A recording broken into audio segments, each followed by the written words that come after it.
Hello friends, welcome back. चलिए start करते हैं नेक्स्ट पार्ट नंबर 7 इस चैप्टर का, चैप्टर नंबर 39। इससे पहले हमने जो पार्ट्स हुआ, खास करके जो 6 पार्ट था लास्ट वाला, इसमें हमने पढ़ा था राजीव गांधी के गवर्नमेंट के बारे में कि उसमें किस तरीके से पॉलिटिकल डेवलपमेंट होती है। अब राजीव गांधी की जो सरकार थी वो ख़त्म हो जाती है, क्योंकि जो इलेक्शन होते हैं 1989 में, इस समय कांग्रेस हार जाती है और वैसे किसी भी पार्टी को यहाँ पर मेजोरिटी नहीं मिलता। तो यहाँ पर जो वीपी सिंह की सरकार आती है, ये भी माइनॉरिटी की ही सरकार होती है, बशर्ते कि यहाँ पर कुछ इनको बाहर से और दूसरी पार्टियों का सपोर्ट मिला होता है। ठीक है, तो इसमें देखेंगे कि जो नेशनल फ्रंट था, इसको भी यहाँ पर 1989 में कोई इलेक्शन नहीं मिलता, कोई मेजोरिटी नहीं मिलता लोकसभा में। ठीक है, लेकिन फिर भी ये गवर्नमेंट बनाने के लिए क्लेम करते हैं। तो नेशनल फ्रंट को और जो सपोर्ट करने वाली पार्टियां हैं, बीजेपी और लेफ्ट पार्टी, ये इनको बाहर से सपोर्ट करती हैं। बाहर से सपोर्ट करने का मतलब ये होता है कि ये लोग इन लोगों के जो मेंबर्स होंगे वो मिनिस्टर वगैरह नहीं बनाए जाएंगे। ठीक है, बस ये अपना नंबर देंगे कि हम आपको सपोर्ट कर रहे हैं। तो इस तरीके से नेशनल फ्रंट की यहाँ पर सरकार बनती है। और नेशनल फ्रंट में जो वीपी सिंह थे, जिनका पूरा नाम विश्वनाथ प्रताप सिंह था, ये प्राइम मिनिस्टर बनते हैं। एक सबसे पहला डिसीजन इनकी सरकार वीपी सिंह की सरकार के द्वारा जो लिया जाता है कि ये श्रीलंका से अपना जो इंडियन पीस कीपिंग फोर्स था ये वापस बुलाते हैं, जो कि राजीव गांधी के समय पर इसे श्रीलंका में भेजा गया था।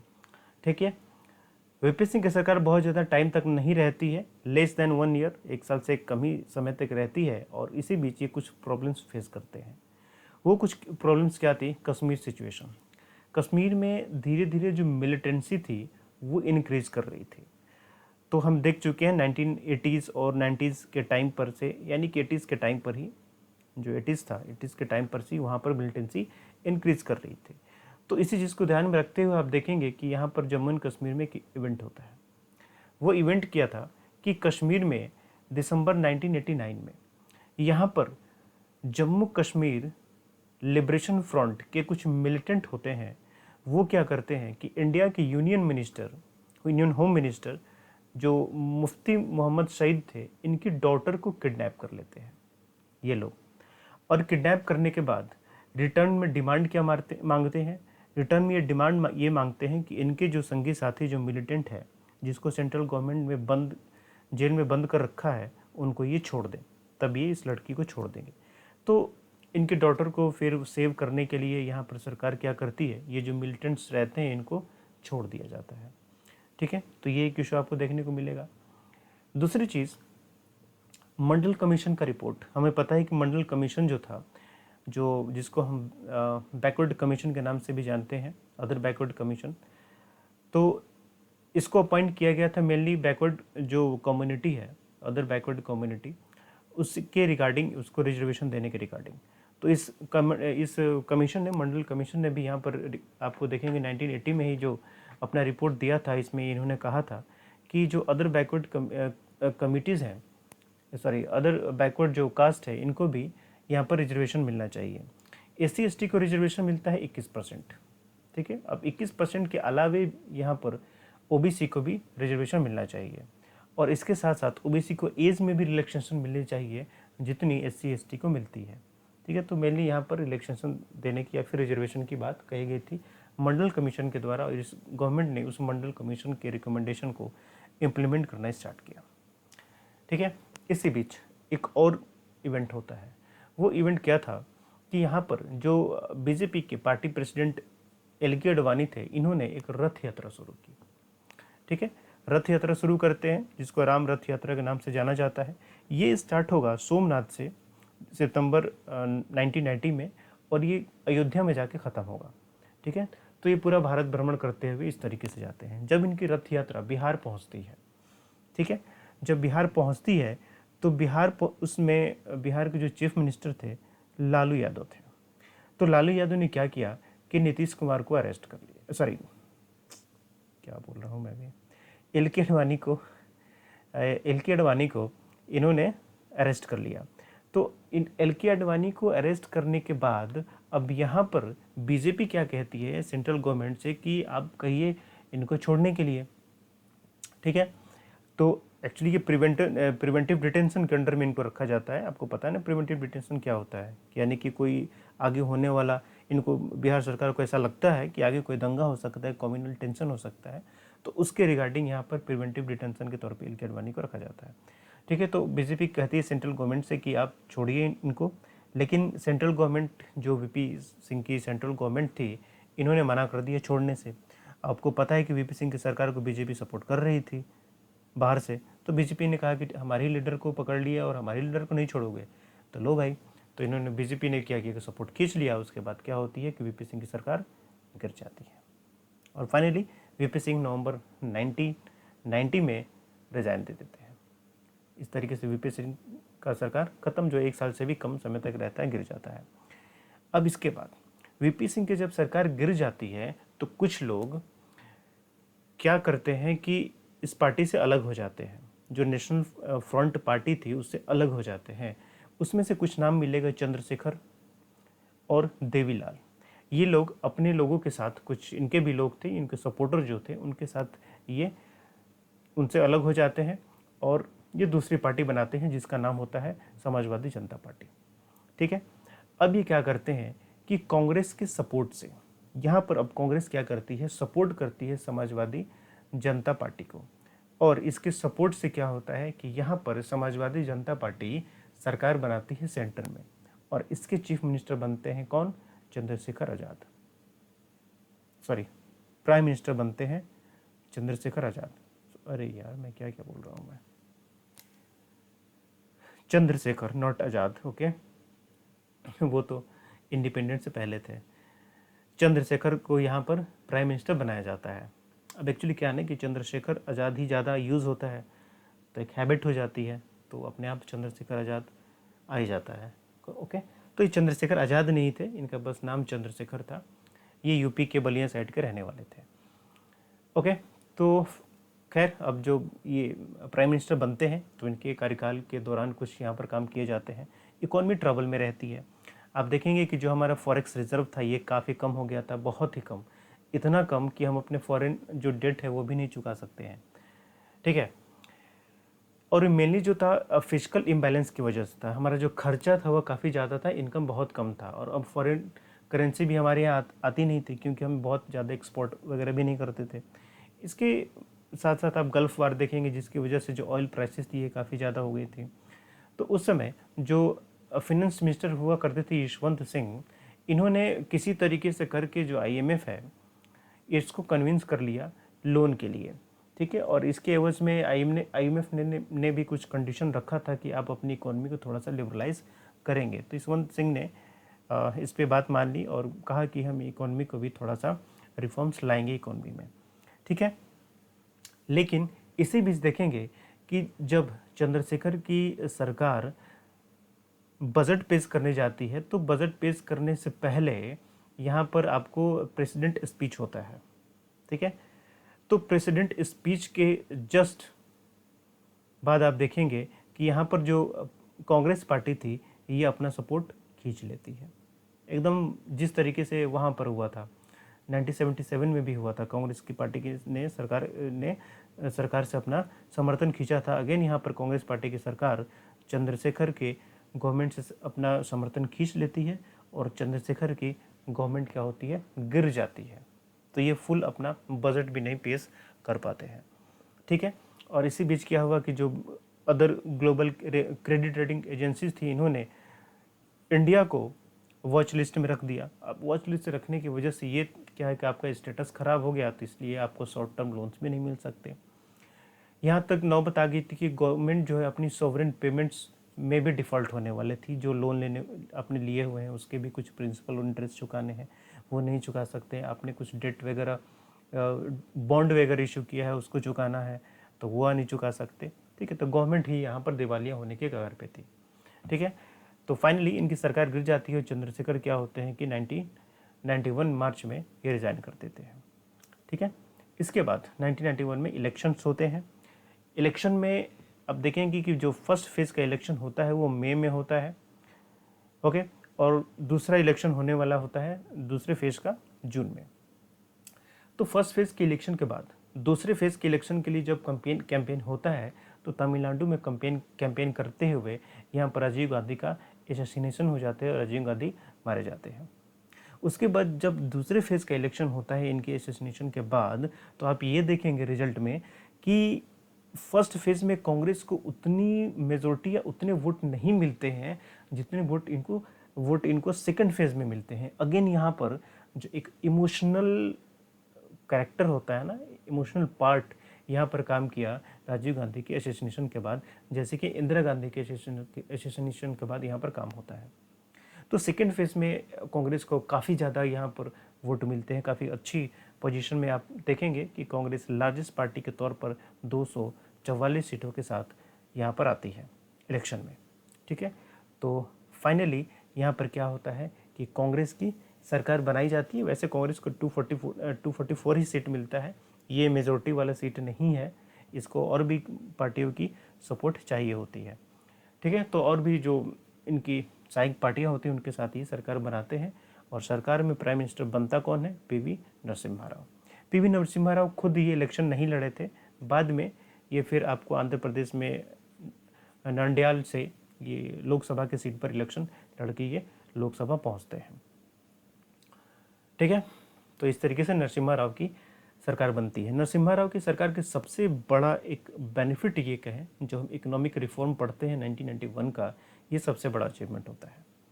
ठीक है, तो इस समय देखेंगे कि पीवी नरसिम्हा राव अपने कैबिनेट में जिनको फाइनेंस मिनिस्टर बनाते हैं उनका नाम है मनमोहन सिंह। ठीक है, ये कोई पॉलिटिकल लीडर नहीं थे, ये उस समय यूजीसी के जो यूनिवर्सिटी ग्रांट कमीशन होता है उसके चेयरमैन हुआ करते थे। तो वहाँ से बुला के इन्होंने इनको फाइनेंस मिनिस्टर बनाया। और नरसिम्हा राव ने यहाँ पर जो मार्केट रिफॉर्म स्टार्ट किया, वो मार्केट रिफॉर्म कैपिटलिस्ट इकोनॉमी या फ्री मार्केट टाइप नहीं था, वो मिडल पाथ था। मिडल पाथ का मतलब वो मिक्स्ड इकोनॉमी वाली यहाँ पर रिफॉर्म ये लाते हैं। ठीक है, तो 1991 का जो रिफॉर्म होता है जिसको हम एलपीजी रिफॉर्म के नाम से जानते हैं, लिबरलाइजेशन, प्राइवेटाइजेशन एंड ग्लोबलाइजेशन, तो इसके तहत कुछ यहाँ पर रिफॉर्म्स लिए जाते हैं, जैसे कि जो लाइसेंसिंग पॉलिसी होती है उसको कुछ लिबरलाइज किया जाता है। बहुत सारे पब्लिक सेक्टर के अंदर में बहुत सारी इंडस्ट्री रहती है, कुछ इंडस्ट्री को वहाँ से निकाल के प्राइवेट के लिए भी छोड़ा जाता है। प्राइवेट सेक्टर को अलाउ किया जाता है कि आप इंश्योरेंस, बैंकिंग, टेलीकॉम और एयर सेक्टर में भी, एविएशन सेक्टर में भी आप इन्वेस्टमेंट कर सकते हैं। साथ ही साथ जो फॉरेन इन्वेस्टमेंट है उसको भी धीरे धीरे लिबरलाइज किया जाता है ताकि फॉरेन इन्वेस्टमेंट हमारे यहाँ आ सके। यहाँ पर देखेंगे सेबी एक्ट 1992 आता है ताकि सिक्योरिटी मार्केट को क्या किया जाए, रेगुलेट किया जा सके। इसके अलावा जो एनएसई है, नेशनल स्टॉक एक्सचेंज है, इसमें भी कंप्यूटराइज ट्रेडिंग स्टार्ट होती है। ठीक है, तो कुछ लिबरलाइजेशन यहाँ पर लाए गए, कुछ रिफॉर्म्स यहाँ पर किए गए, लेकिन फिर भी ये अभी उतने ये कारगर नहीं थे कि हम कह सकें कि हमारी इकोनॉमी लिबरलाइज हो गई। धीरे धीरे ये रिफॉर्म्स जो होते हैं वो फेज वाइज होते हैं, ये आज भी धीरे धीरे हो रहे हैं। ठीक है, तो होली आप देखेंगे एक पूर्ण रूप से देखेंगे कि अभी भी इकोनॉमी जो थी पूरी तरीके से रिफॉर्म नहीं थी, अभी भी ब्यूरोक्रेटिक कंट्रोल हुआ करता था। ठीक है, अभी बिजनेस स्टार्ट करना या बिजनेस को बंद करना दोनों ही काफ़ी मुश्किल था। लेबर लॉज उस समय भी रिजिड थे, अभी भी उतने सही नहीं है। ओके, आप ये भी देखेंगे कि पंचायती राज, म्यूनसिपैलिटीज़, इनको भी कॉन्स्टिट्यूशनल स्टेटस मिला। इसको आप पॉलिटी बहुत अच्छे तरीके से पढ़ चुके हैं। ठीक है, 73rd और 74th अमेंडमेंट के द्वारा। इसके अलावा आप ये भी देखेंगे कि कुछ स्पेस टेक्नोलॉजी का भी यहाँ पर विकास किया जाता है, कुछ सिक्योरिटी इश्यूज से रिलेटेड कुछ यहाँ पर एक्ट्स भी लाए जाते हैं, जैसे कि एक टाडा एक्ट आता है, टाडा। ठीक है, जिसको कहते हैं terrorist and disruptive activities prevention act. ठीक है, तो मेनली पाकिस्तान की तरफ से जो इन्फिल्ट्रेशंस होता था, बार बार जो घुसपैठ हुआ करते थे मिलिटेंट्स के, उसको रोकने के लिए लाया गया। आप वही स्पेस टेक्नोलॉजी में देखेंगे कि यहाँ पर सेटेलाइट लॉन्च व्हीकल और पोलर सेटेलाइट लॉन्च व्हीकल का यहाँ पर डेवलपमेंट किया गया। और फाइनली एक मिसाइल हुआ करती थी पृथ्वी-1, जिसको आर्मी में इंडक्ट किया जाता है, और इंडिया का जो न्यूक्लियर प्रोग्राम था वो आगे की तरफ उसको ले जाया जाता है। ठीक है, और फाइनली ये धीरे धीरे आगे जाएगा। जब वाजपेयी जी की सरकार आएगी तो पहला हमारा न्यूक्लियर टेस्ट भी किया जाएगा। Nuclear test in the sense of bomb बनाने के लिए, वैसे तो न्यूक्लियर टेस्ट 1974 में ही हो गया था। ठीक है, लेकिन बॉम्ब बनाने के लिए, एटॉमिक बम बनाने के लिए वाजपेयी जी के टाइम पर होगा। फॉरेन पॉलिसी की बात करें तो अगेन सबके साथ यहाँ पर अच्छे संबंध बनाने की कोशिश की गई। अब यहाँ पर कोल्ड वार ख़त्म हो चुका था 1991 में, तो इसके बाद क्या था, कोल्ड वार ख़त्म होने का मतलब जो यूएसएसआर था वो डिसइंटीग्रेट हो चुका था। तो हमारी इकोनॉमी जो पॉलिसी हुआ करती थी फॉरेन पॉलिसी के कंटेक्स्ट में, वो थोड़ी सी यहाँ पर चेंज होगी। और आप देखेंगे कि ज़्यादा कॉन्स्टिट्यूशन यहाँ पर एक नए पॉलिसी को लाकर, जिसको लुक ईस्ट पॉलिसी कहते हैं, यहाँ पर लाया गया, जिसको आज थोड़ा सा बदल के एक्ट ईस्ट पॉलिसी एनडीए सरकार ने किया हुआ है। ठीक है, कुछ नेगेटिव एस्पेक्ट्स की बात करते हैं तो बाबरी मस्जिद का डेमोलिशन, बाबरी मस्जिद को गिरा दिया गया। तो बाबरी मस्जिद के गिरने के परिप्रेक्ष्य में आप देखेंगे कि यहाँ पर एक कमीशन बनाई जाती है। इस कमीशन का काम ये था कि ये जो बाबरी मस्जिद गिरी हुई है, इसको किसकी वजह से ये गिरा, कौन कौन से रीजन्स थे जिसकी वजह से गिरा, कौन कौन लोग इसमें इन्वॉल्व थे। ठीक है, तो इन सारी चीज़ों की इंक्वायरी करने का काम इस लेवरन कमीशन को दिया गया, और इसको अपॉइंट करने वाले यूपीए सरकार थी। ठीक है, जो अभी आप नरसिम्हा राव की जो सरकार है, ये सरकार थी कांग्रेस की। ठीक है, तो इस कमीशन ने रिपोर्ट दिया, और रिपोर्ट में इस कमीशन ने कहा कि बीजेपी लीडर्स, खास करके top BJP leaders and 68 total people थे, इंक्लूडिंग एल.के. अडवाणी, मुरली मनोहर जोशी, अटल बिहारी वाजपेयी और कल्याण सिंह, ये सभी लोग इस डेमोलिशन में शामिल थे। इस डेमोलिशन के ये रीजन्स है। उस समय कल्याण सिंह जो थे वो यूपी में चीफ मिनिस्टर थे।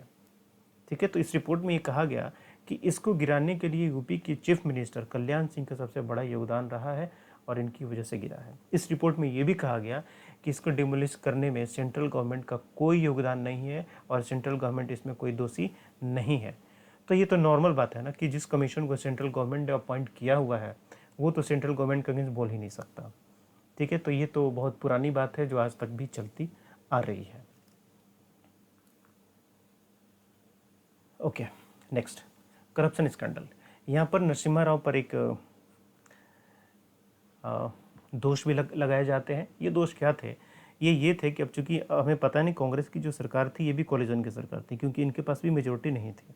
तो यहाँ पर ये इन पर अलेज किया जाता है कि इन्होंने क्या किया कि जेएम पार्टी के एक मेंबर को खरीदने की कोशिश की। जेएम मतलब झारखंड मुक्ति मोर्चा, एक पॉलिटिकल पार्टी है, तो झारखंड नाम ही है, तो मेनली इसका जो कार्य क्षेत्र है वो झारखंड में ही है। उस समय बिहार था, उस समय झारखंड नहीं था। ठीक है, तो उसके एक मेंबर को इन्होंने अपने किसी रिप्रेजेंटेटिव के थ्रू ब्राइब देके खरीदने की कोशिश की थी। इसके अलावा कश्मीर का इशू आता है। 1980 से वहाँ पर मिलिटेंसी स्टार्ट हो गई थी, और रिलीजियस सेंटीमेंट का यूज़ अब मिलिटेंसी में भी होने लगा था। और इंडिया से कश्मीर को आज़ाद कराने के लिए भी रिलीजन को ही मुद्दा रखा गया था। ठीक है, पाकिस्तान हमेशा रिलीजन को ही मुद्दा रखता है कि कश्मीर क्यों आज़ाद होना चाहिए, उसका भी एक रिलीजन मुद्दा रखता है। वो आज़ाद इन द सेंस कि भारत से क्यों अलग होना चाहिए, तो उसके हिसाब से ही आज़ाद ही है। पीओके को वो आज़ाद कश्मीर कहता है। ठीक है, इसमें ये भी देखेंगे कि इन मिलिटेंसी की वजह से क्या हुआ, जो कश्मीरी हिंदू हुआ करते थे, जिसको हम कश्मीरी पंडित भी कहते हैं, जो कश्मीरी पंडित हैं वो हिंदू ही थे, उनको भी अपना घर छोड़ना पड़ता है, कश्मीर छोड़ना पड़ता है। फिर देश के अलग अलग जगहों पे वो रहते हैं रिफ्यूजी की तरह, और दुनिया के और भी अलग अलग देशों में भी ये रहना शुरू करते हैं। फाइनली आप देखेंगे कि 1996 का यहाँ पर इलेक्शन होता है। 1996 के इलेक्शन में क्या होते हैं कि नरसिम्हा राव की जो पार्टी है, यानी कि कांग्रेस पार्टी, वो हार जाती है, और इस वजह से नरसिम्हा राव को रिज़ाइन करना पड़ता है।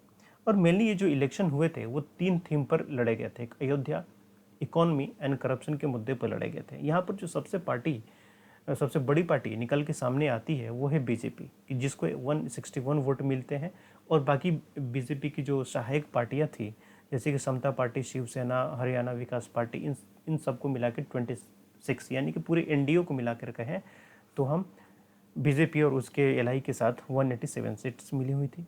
कांग्रेस सेकंड पोजीशन पर था, और वहीं जो नेशनल फ्रंट थी, जिसमें जनता दल और तेलुगु देशम लेफ्ट पार्टी थी, उनको 114 सीटें मिली हुई थी। तो आप देखेंगे कि इसमें किसी को भी मेजोरिटी नहीं मिली थी। इसका मतलब अगेन यहाँ पर जो सरकार बनने वाली है वो कोलिजन की ही सरकार बनने वाली है।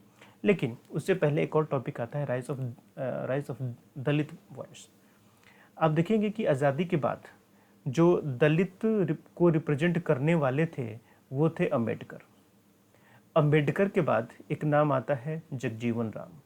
ठीक है, ये दलित कम्युनिटी या दलित वोट को रिप्रेजेंट करने वाले थे। उसी तरीके से महाराष्ट्र में भी कुछ पार्टियां थी, जैसे कि रिपब्लिकन पार्टी हुआ करती थी, मिलिटेंट दलित पैंथर पार्टी हुआ करती, तो ये मिलिटेंट ग्रुप था।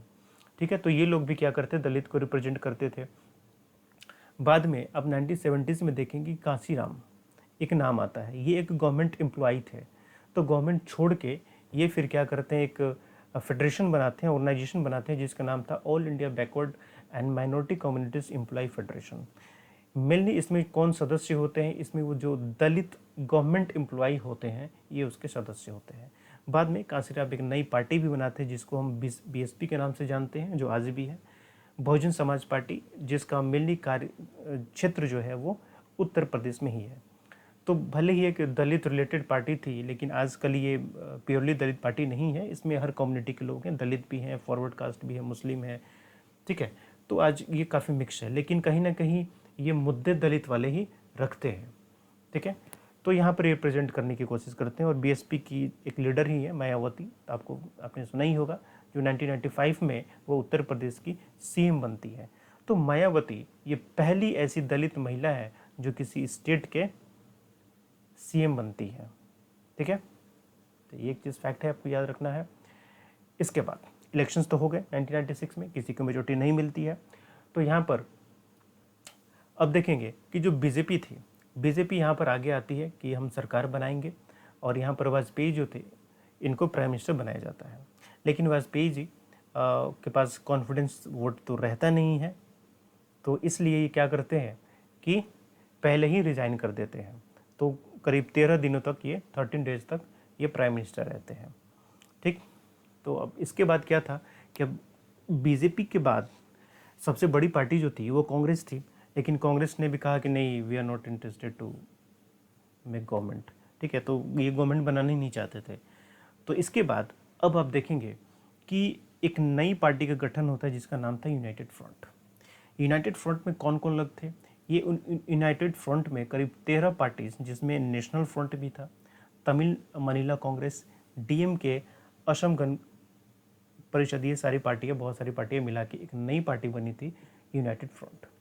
तो यूनाइटेड फ्रंट को लीड करने वाले थे देवगौड़ा। तो देवगौड़ा को प्राइम मिनिस्टर बनाया जाता है।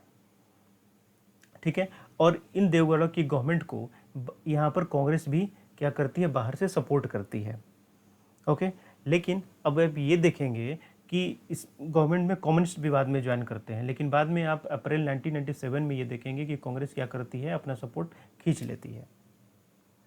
तो कांग्रेस सपोर्ट खींच लेती है, तो फिर इनके क्या होती है कि गिर जाती है सरकार, देवगौड़ा की सरकार गिर जाती है। लेकिन इस बीच कुछ काम देवगौड़ा साहब करते हैं। वो काम क्या था कि इन्होंने चाइना के साथ अच्छे संबंध बनाने के लिए, और चाइना के साथ कुछ इन्होंने एग्रीमेंट भी साइन किया था, और वहीं अब बांग्लादेश के साथ भी इन्होंने गंगा वाटर अकॉर्ड साइन किया हुआ था।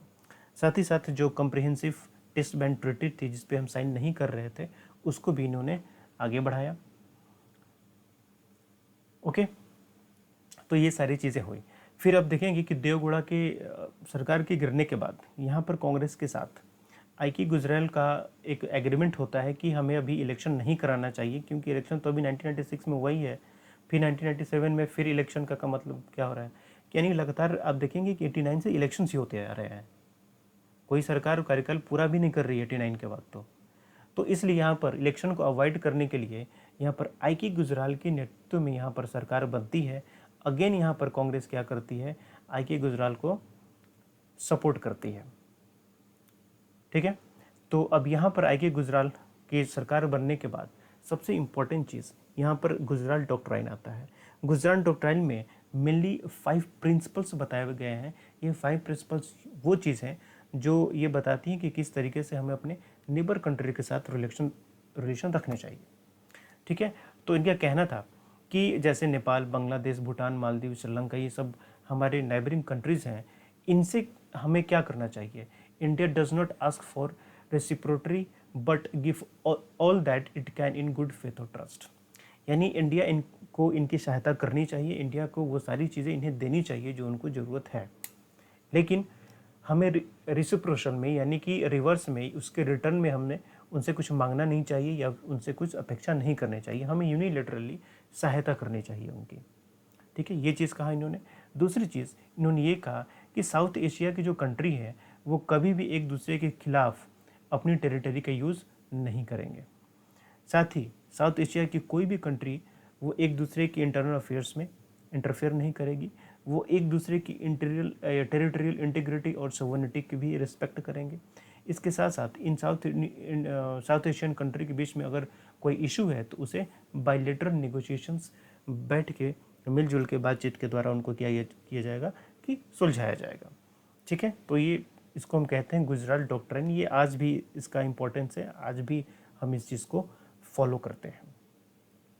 ठीक है, तो इसके बाद एक यहाँ पर एक और इवेंट होता है। इवेंट क्या होता है कि एक जैन कमीशन था।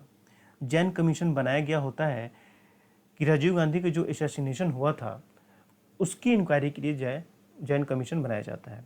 जैन कमीशन रिपोर्ट देता है और जैन कमीशन का कहना है कि डीएमके जो तमिलनाडु में थी, डीएमके के लीडर्स ने क्या किया था कि लेटे को सपोर्ट किया था या तमिल मिलिटेंट्स को सपोर्ट किया था, जिसकी वजह से राजीव गांधी का असैसिनेशन हुआ। तो जब ये रिपोर्ट आती है तो यहाँ पर कांग्रेस पार्टी गुजराल जो थे, आई के गुजराल, इनसे ये डिमांड करने लगती है कि आप डीएमके की जो मिनिस्टर्स हैं आप उनको क्या कीजिए, डिसमिस कीजिए। लेकिन गुजराल ने ऐसा करने से मना कर दिया, तो जिसकी वजह से यहाँ पर अगेन कांग्रेस क्या करती है, वो सपोर्ट खींच लेती है और इसकी वजह से जो आई के गुजराल की सरकार होती है वो गिर जाती है और आई के गुजराल को यहाँ पर रिजाइन करना पड़ता है। ठीक है, तो फिर देखेंगे कि छोटी छोटी सरकारें बनती हैं, रहती नहीं हैं, काफ़ी इनस्टेबिलिटी के बाद। अब बिल्कुल आप राजीव गांधी के बाद देख लीजिए, यानी कि आप 1989 में जब इलेक्शन होते हैं उसके बाद आप देखते रहिए 1997 आ गया। करीब ये कितना टाइम हो गया, करीब 8 साल हो गए। इन 8 साल में कोई स्टेबल गवर्नमेंट नहीं आती है, 1 साल, 1.5 साल, 2 साल यही चलते रहता है। ठीक है, तो काफ़ी पॉलिटिकल इंस्टेबिलिटी आपको यहाँ पर देखने को मिलेगी। ठीक है, तो चलिए ये हमारा रहा 7th पार्ट। इसके बाद जो हमारा पार्ट आएगा वो हमारा होगा लास्ट पार्ट इस चैप्टर का, और फिर हमारी मॉडर्न हिस्ट्री ख़त्म हो जाएगी। ठीक है, चलिए, thank you, best of luck.